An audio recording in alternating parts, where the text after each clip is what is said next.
વિદ્યાર્થી મિત્રો, હું સતીશ રાઠોડ ધોરણ 6 ની અંદર સામાજિક વિજ્ઞાન વિષયમાં સરસ્વતી ગ્રુપ ઓફ એજ્યુકેશન દ્વારા ચાલતા ઓનલાઈન વર્ગની અંદર આપ સૌનું દિવાળી બાદ હાર્દિક સ્વાગત કરીશું. વેકેશનની અંદર તમે ખૂબ મજા છે એ કરીને આવ્યા. હવે વેકેશન બાદ ફરી પાછા આપણે શૈક્ષણિક કાર્યની અંદર છે એ શરૂઆત કરી દઈએ. તો આવા કાર્યની અંદર શરૂઆત કરતા આપણે હવે જોઈએ છે નવું પ્રકરણ નંબર 7. ઇતિહાસની અંદર આપણે જે છે એ ભાગ 1 ઇતિહાસ જે છે ઇતિહાસના પ્રકરણ નંબર 7 જેમનું નામ છે ગુપ્ત યુગ અને અન્ય શાસકો, એટલે કે ગુપ્ત યુગના અન્ય શાસકો વિશે આપણે વાત કરવાના છીએ આ પ્રકરણની અંદર. તો એમનો ભાગ 1 ની શરૂઆત કરીએ છીએ. સાથે સાથે આ વર્ષની અંદર આપણે જે છે એ હવે બીજા સત્રની અંદર પ્રવેશ કરી ચૂક્યા છીએ, એટલે તમે એક એક્ઝામ પસાર કરી અને દિવાળી વેકેશન બાદ આપણે આ શરૂ કરીએ છીએ. તો જેમની અંદર પ્રકરણ નંબર 7 શરૂઆત કરીએ.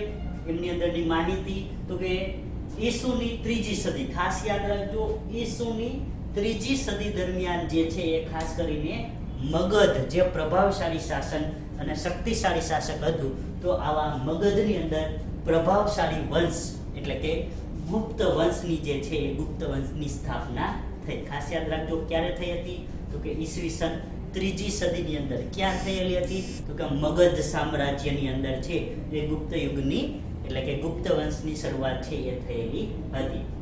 અને ગુપ્ત વંશીય ભારતની અંદર જે છે એ ગુપ્ત વંશીય ભારતની અંદર એકતા, શાંતિ અને સુરક્ષા એટલે કે રાજકીય ક્ષેત્રે છે એ રાજકીય ક્ષેત્રે એકતા, શાંતિ અને સુરક્ષા જેવા ગુણો સાથે જે છે એ ગુણો સાથે ભારતની અંદર ગુપ્ત વંશે છે એ શરૂઆત કરી. અને ખાસ કેમ કે એ સમય દરમિયાન યુદ્ધ થતા હતા, તો એ સુરક્ષાની પણ જરૂર હતી અને સાથે સાથે યુદ્ધની અંદર કોઈ દિવસ ફાયદો હોતો નથી, એટલે શાંતિની પણ જરૂરિયાત હતી.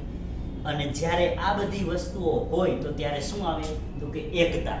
તો આવા ગુણો છે એ ગુપ્ત સામ્રાજ્ય દરમિયાન ગુપ્ત વંશ દરમિયાન છે એ શરૂ થયેલા હતા, જેને કારણે લોકો ગુપ્ત વંશની અંદર જે છે એ સમૃદ્ધિ પામેલી હતી. તો આવા બધા ગુણોને કારણે ગુપ્ત યુગને ભારતનો સુવર્ણ યુગ, ખાસ યાદ રાખજો ગુપ્ત યુગને ભારતનો સુવર્ણ યુગ છે એ કહેવામાં આવે છે.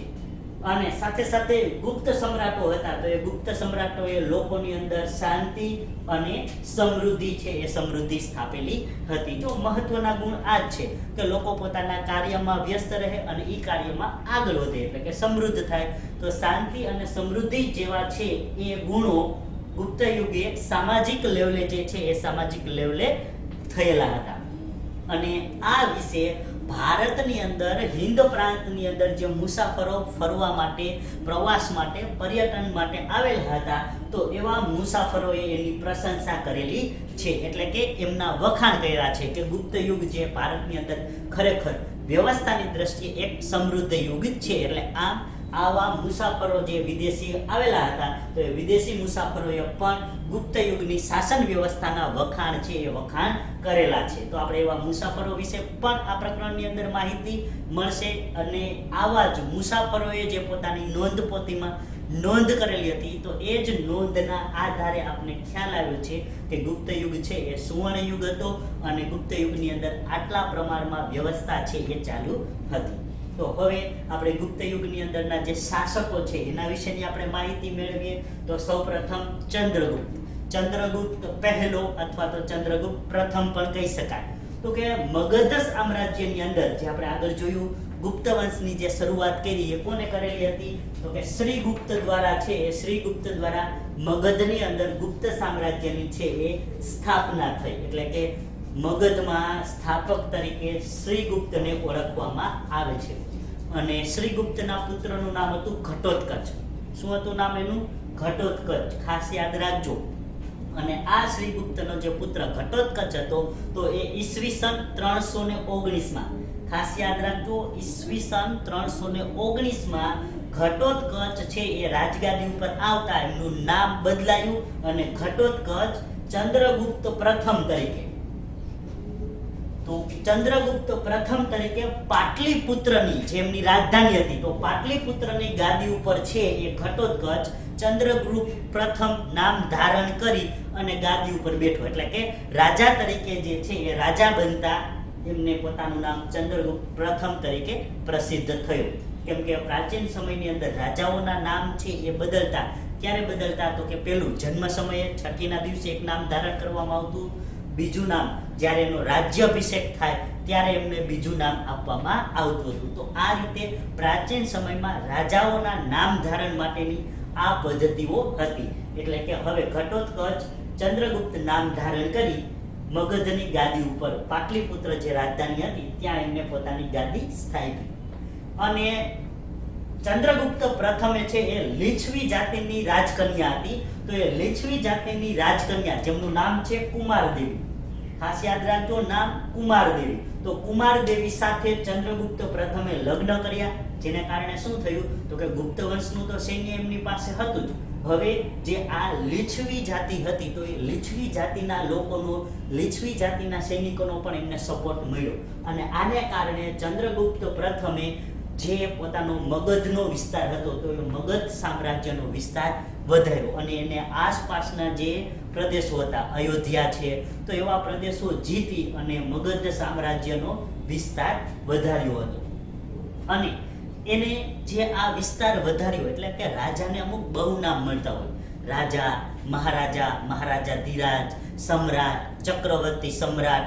તો આવા બધા જે ઉપનામ મળે છે તો એના વિસ્તારને આધારે હોય કે રાજા પાસે કેટલો પ્રદેશ છે તો એ પ્રદેશ અનુસાર રાજા, મહારાજા, મહારાજા ધીરાજ, સમ્રાટ, ચક્રવર્તી સમ્રાટ આવા બહુ નામ મળતા હોય છે. તો આના કારણે ચંદ્રગુપ્ત પ્રથમનો વિસ્તાર વધતા એમને મહારાજને બદલે મહારાજા ધીરાજનું, ખાસ યાદ રાખજો, મહારાજને બદલે મહારાજા ધીરાજનું બિરુદ છે એ ધારણ કર્યું. એટલે કે એમનો વિસ્તાર ખૂબ વધ્યો, એટલા માટે જ મહારાજા ધીરાજનું બિરુદ એટલે કે મહારાજા ધીરાજ ચંદ્રગુપ્ત પ્રથમ આ બિરુદ છે એમને ધારણ કર્યું. અને તેના સમય દરમિયાન ખાસ એવા પ્રમાણમાં સમૃદ્ધિ રહેલી હતી. અને આવી સમૃદ્ધિના જે છે એ ખ્યાલ કોના દ્વારા આવે છે? તો કે ઇતિહાસની અંદર એવો ઉલ્લેખ કરવામાં આવેલો છે કે ચંદ્રગુપ્ત પ્રથમના સમય દરમિયાન સોનાના સિક્કા છે એ સોનાના સિક્કા પડાવવામાં આવ્યા હતા, એટલે કે ચલણ માટે. તો આવા સોનાના સિક્કા જે પડાવવામાં આવ્યા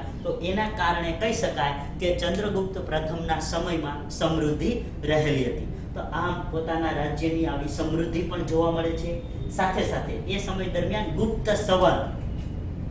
ગુપ્ત સંવત એટલે શું? તો કે આજે જે આપણે તારીખ કહીએ છીએ, આજે જે આપણે ઈસવીસન વાર જે નક્કી કરવામાં આવેલું છે તો એ ગુપ્ત સંવતની શરૂઆત જે છે એ સૌપ્રથમ આ ગુપ્ત વંશ દ્વારા થઈ. અને આ શરૂઆત કર્યા બાદ જે ગુપ્ત સંવત હતી તો એ ગુપ્ત સંવત વલ્લભી રાજ્ય હતું તો એ વલ્લભી રાજ્યએ પણ આ ગુપ્તની જે સાલવારી હતી તો એ ગુપ્ત સંવત આ સાલવારી વલ્લભી રાજ્ય પણ સ્વીકારેલી હતી. અને સાથે સાથે એ સમય દરમિયાન ગુપ્ત સંવતની શરૂ થવાને કારણે શું થયું? તો કે ગુપ્ત સંવતની શરૂ થવાને કારણે એ સમય દરમિયાન કાળ ગણના, કાળ એટલે સમય,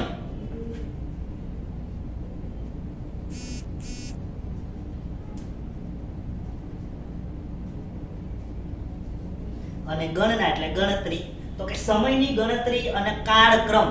કાળક્રમ એટલે કે સમયના ક્રમ અનુસાર કે એક પછી એક ક્રમ અનુસાર. તો કાળગણના અને કાળક્રમ મુજબ એ સમય દરમિયાન જે કંઈ પણ ઘટનાઓ બનેલી હતી તો એ બનતી ઘટનાઓની કાળગણના છે એ ઐતિહાસિક બનાવો છે, ઐતિહાસિક બનાવો કાળક્રમ મુજબ છે એ કાળક્રમ મુજબ ગોઠવણી એમની શક્ય બની. ક્યારે? કે જ્યારે ગુપ્ત સંવતની શરૂઆત થઈ. તો આ રીતે કાળગણના અને કાળક્રમની શરૂઆત પણ ચંદ્રગુપ્ત પ્રથમના સમયમાં થયેલી હતી અને એના માટે જવાબદાર છે ગુપ્ત સંવત. તો આ વસ્તુને કારણે કાળગણના શરૂ થયેલી હતી. તો આ માહિતી આપણે આ માટે મહત્વની છે. એમના શોર્ટમાં મહત્વના મુદ્દા જોઈએ તો કે ચંદ્રગુપ્ત પ્રથમ જે છે એનું મૂળ નામ ઘટોત્કચ હતું. ઈસવીસન 319માં ચંદ્રગુપ્ત પ્રથમ તરીકે પાટલીપુત્રની ગાદી પર બેઠો અને મગધ સામ્રાજ્યમાં શ્રીગુપ્તે ગુપ્ત વંશની સ્થાપના કરી હતી. અને ચંદ્રગુપ્ત પ્રથમે કુમારદેવી સાથે લગ્ન કર્યા, મહારાજા ધીરાજનું બિરુદ ધારણ કર્યું ગુપ્ત વંશની શરૂઆત કરી અને કાળગણના અને કાળક્રમની શરૂઆત છે એ થયેલી હતી. સમુદ્રગુપ્ત, તો સમ્રાટ સમુદ્રગુપ્ત છે તો ચંદ્રગુપ્ત પછીના, ખાસ યાદ રાખજો, ચંદ્રગુપ્ત પછીના તેનો એટલે કે ચંદ્રગુપ્ત પ્રથમનો પ્રતાપી પુત્ર છે એ પ્રતાપી પુત્ર એટલે કે શક્તિશાળી અને આપણે કહીએ બુદ્ધિશાળી પુત્ર છે એ બુદ્ધિશાળી પુત્ર હતો સમુદ્રગુપ્ત. એટલે કે એમના પછી ગાદી ઉપર સમુદ્રગુપ્ત આવ્યો.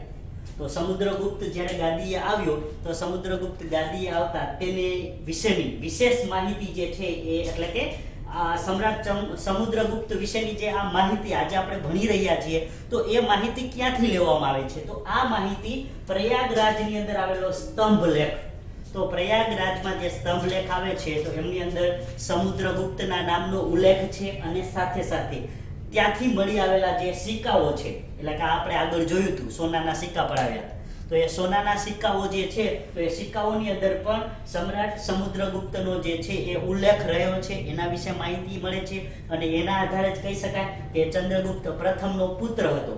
તો સમુદ્રગુપ્ત છે એ આ રીતે તેમના પિતા પછી ગાદી ઉપર આવે છે અને સમુદ્રગુપ્તના રાજ દરબારની અંદર વિદ્વાનોને વિશેષ સ્થાન આપવામાં આવ્યું હતું અને એમાં પણ ખાસ કરીને સાહિત્યનું સર્જન કરનાર જે વ્યક્તિઓ છે એમના પર વિશેષ ધ્યાન આપવામાં આવેલું, જેના કારણે સમુદ્રગુપ્તના દરબારની અંદર રાજકવિ હરિસેન તો એમને કરેલી રચનાઓની અંદર સમુદ્રગુપ્ત વિશેની માહિતી મળે છે અને સમુદ્રગુપ્ત દ્વારા થયેલા જે દિગ્વિજયો છે ઈ અને સમુદ્રગુપ્તે કરેલી સિદ્ધિઓ, તો સમુદ્રગુપ્તના જે કંઈ પણ એમને વિજય પ્રાપ્ત કરેલા છે તો એમની વિજય યાત્રા એટલે એમને દિગ્વિજય કહેવામાં આવે છે અને એમને જે સિદ્ધિઓ પ્રાપ્ત કરેલી હતી, સમુદ્રગુપ્ત છે એ રાજા તરીકે જે કહેવાય એના કરતાં વધુ ગુણ ધરાવનાર વ્યક્તિ કે 36 ગુણ સંપન્ન છે એ સમુદ્રગુપ્ત રહેલો હતો. તો એમની સિદ્ધિઓનું પણ વર્ણન છે એ કરવામાં આવેલું છે અને સમુદ્રગુપ્તે જે છે એ ઓછા સમયમાં, ખાસ યાદ રાખજો,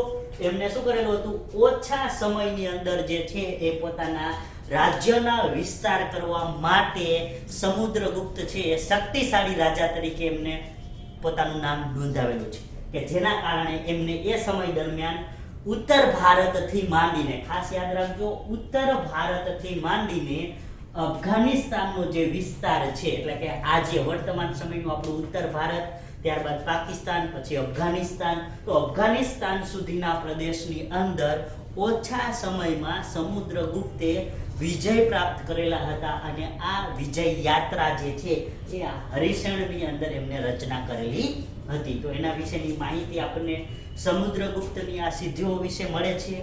સાથે સાથે એમને દક્ષિણ ભારતની અંદર, તો ખાસ યાદ રાખજો, દક્ષિણ ભારતની અંદરના 12 રાજાઓ, ખાસ યાદ રાખજો, 12 જેટલા રાજાઓને છે એ દક્ષિણ ભારતના 12 જેટલા રાજાઓને પણ સમુદ્રગુપ્તે હરાવ્યા હતા અને હરાવ્યા બાદ હવે 12 વિસ્તારને શાસનને વ્યવસ્થા જાળવવી એ મુશ્કેલ થઈ જાય, એટલા માટે એને એક નવી પદ્ધતિની શરૂઆત કરી અને એ નવી પદ્ધતિને કહેવામાં આવે છે ખંડિયા રાજા. ખાસ યાદ રાખજો, ખંડિયા રાજા એટલે કે જે આ 12 રાજાઓ પાસેથી એમના પ્રદેશ જીતા હતા તો એ 12 રાજાઓને એને કહ્યું કે ભાઈ તમે મારી શરણાગતિ સ્વીકારી લ્યો તો હું તમને માફ કરી દઈશ અને તમને તમારું રાજ્ય પાછું આપી દઈશ. પરંતુ એમની શરત એક જ હતી કે એ રાજ્યના રાજા તો સમુદ્રગુપ્ત જ રહેશે, પરંતુ રાજાની જે જવાબદારી હોય તો એ રાજાની જવાબદારી આ હારેલા રાજાએ છે ફરી પાછા પોતાના વિસ્તારની જવાબદારી નિભાવી અને પોતાના રાજ્યમાંથી જે કંઈ પણ કરવેરો મળે, જે કંઈ પણ ટેક્સ મળે તો એ ટેક્સ એમને સમુદ્રગુપ્તને જમા કરાવો. એટલા માટે આવા રાજાઓને ખંડિયા રાજા કહેવાયા હતા. તો આવા ખંડિયા રાજાઓની ફરી પાછી સ્થાપના છે એ સ્થાપના કરી, એટલે કે જે રાજા હારી ગયેલા હતા એને ફરી પાછું એને એનું રાજ્ય આપ્યું, પરંતુ એ સમુદ્રગુપ્તના નીચેના રાજા તરીકે એને આદેશ સમુદ્રગુપ્તના જ માનવાના, પણ અહીંયા રાજ ભલે એ કરે અને જે કંઈ પણ રાજ્યમાં ટેક્સ આવે એ સમુદ્રગુપ્તને જમા કરાવવાનો. તો આ રીતે એમને ખંડિયા રાજાઓ છે એ ખંડિયા રાજાઓની સ્થાપના કરી, એટલે કે જે રાજા હતા ફરી પાછા એમને રાજા બનાવ્યા. નહીં તો જે રાજા હારી જાય એ રાજા રહે નહીં, પરંતુ સમુદ્રગુપ્ત દ્વારા એને ખંડિયા રાજા તરીકે છે આ પદ્ધતિ શરૂ કરી. એટલા માટે એ મહાન અને વિજેતા રાજા છે એ વિજેતા રાજા તરીકે ઉભરી આવ્યો. સાથે સાથે સમુદ્રગુપ્ત વિજેતા અને સંસ્કારી, ખાસ આ બાબત યાદ રાખજો, એ એક વિજેતા તો હતો પણ સાથે સાથે સંસ્કારી છે એ સંસ્કારી રાજા પણ હતો. અને એક સાહિત્ય સર્જક હતો અને સાહિત્યમાં લેખન અને વાંચનનો ખૂબ શોખ હતો. તો સમુદ્રગુપ્તના લેખન અને વાંચનના શોખને કારણે એમને ઘણા બધા કાવ્યોની પણ રચના કરેલી હતી. અને કાવ્યોની રચના કરવાને કારણે એમને કવિરાજનું બિરુદ છે એ આપવામાં આવેલું હતું. ખાસ યાદ રાખજો, સમુદ્રગુપ્તને કવિરાજનું બિરુદ છે એ મળેલું હતું. એ રાજા તો હતો જ પણ સાથે સાથે સાહિત્ય સર્જન, કાવ્યની રચના કરવાને કારણે કવિરાજનું બિરુદ ધારણ કરેલું હતું. પૂછવામાં આવે આ પ્રશ્ન તો ખબર પડવી જોઈએ કે કવિરાજનું બિરુદ કયા રાજાએ ધારણ કરેલું હતું, તો આપણને આવડવું જોઈએ. સમુદ્રગુપ્તને. તો સમુદ્રગુપ્તને કવિરાજનું બિરુદ મળેલું હતું. અને એની સાથે સાથે એમને જે સિક્કા પડાવેલા હતા તો એ સિક્કાઓની અંદર સમુદ્રગુપ્ત છે એ વીણા વગાડતો હોય એવા એમની છાપ રહેલી હતી સિક્કાઓમાં. તો એના આધારે એમ પણ કહી શકાય કે એ સંગીત પ્રેમી પણ હતો, કે આ રીતે કાવ્યની તો રચના કરતો જ હતો પણ સાથે સાથે સંગીતનો પણ શોખ ધરાવતો હશે. એ એમણે પડાવેલા સિક્કાઓમાં વીણા વગાડતો હતો એટલા માટે સંગીતનો પણ પ્રેમી હશે એ કહી શકાય છે.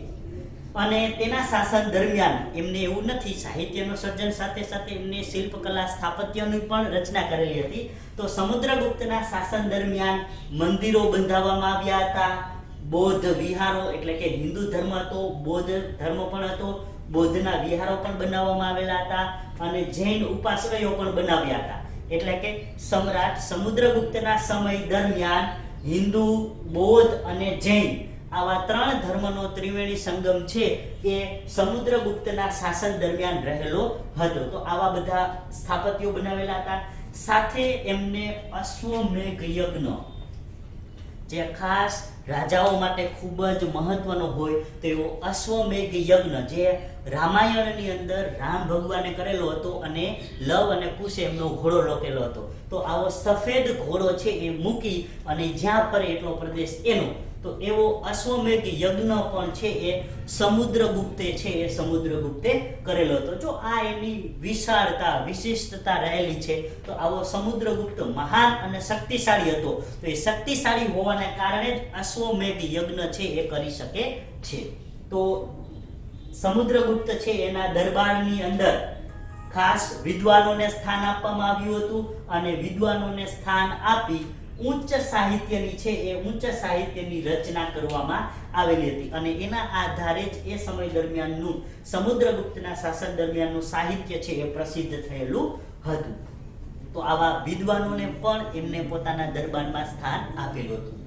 તેણે હિન્દુ ધર્મને ઉત્તેજન આપ્યું હતું. એટલે કે સમુદ્રગુપ્તના સમય દરમિયાન હિન્દુ ધર્મનો ફેલાવો વધુ પ્રમાણમાં થયેલો હતો. હિન્દુ ધર્મને એને ઉત્તેજન આપ્યું હતું પણ એનો મતલબ એવો નથી કે બીજા ધર્મને સ્થાન નહોતું. કેમ કે અહીંયા જો બૌદ્ધ અને જૈન બંને ધર્મો પણ એ સમય દરમિયાન હતા, પણ તે હિન્દુ ધર્મને વધુ પ્રમાણમાં ઉત્તેજન આપ્યું હતું, એમનો સ્વીકાર કરેલો હતો. અને એની સાથે સાથે હિન્દુ ધર્મની અંદરના જે કંઈ પણ સામાજિક રીત રિવાજો હતા તો એ હિન્દુ ધર્મના સામાજિક રીત રિવાજો એમને સ્વીકારેલા હતા કે હિન્દુ ધર્મના આ રીતનું પાલન સમુદ્રગુપ્ત છે એ કરતો હતો. અને આટલી બધી વિશેષતાઓને કારણે ઇતિહાસમાં ગુપ્ત વંશની અંદર, ખાસ કરીને યાદ રાખજો, ઇતિહાસમાં ગુપ્ત વંશની અંદર સમુદ્રગુપ્તનું સ્થાન જે છે એ સમુદ્રગુપ્તનું સ્થાન નોંધપાત્ર રહેલું છે. તો ગુપ્ત વંશમાં સમુદ્રગુપ્તનું સ્થાન છે એ નોંધપાત્ર રહેલું છે. ફરી પાછા આપણે આમની અંદરના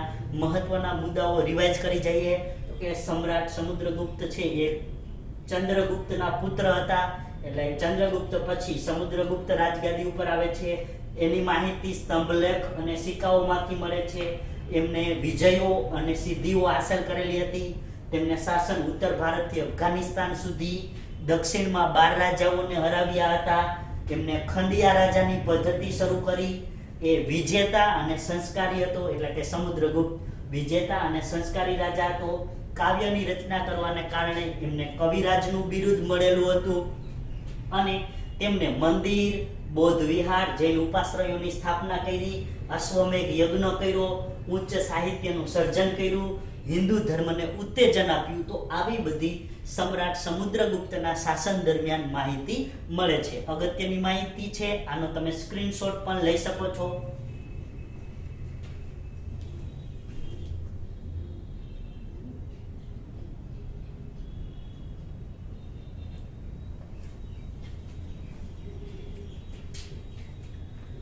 તો વિદ્યાર્થી મિત્રો, આપણે આ સેશન અહીંયા સુધી રાખીએ છીએ, એટલે કે પ્રકરણ 7 નો ભાગ 1 અહીંયા આપણે પૂર્ણ કરીએ છીએ.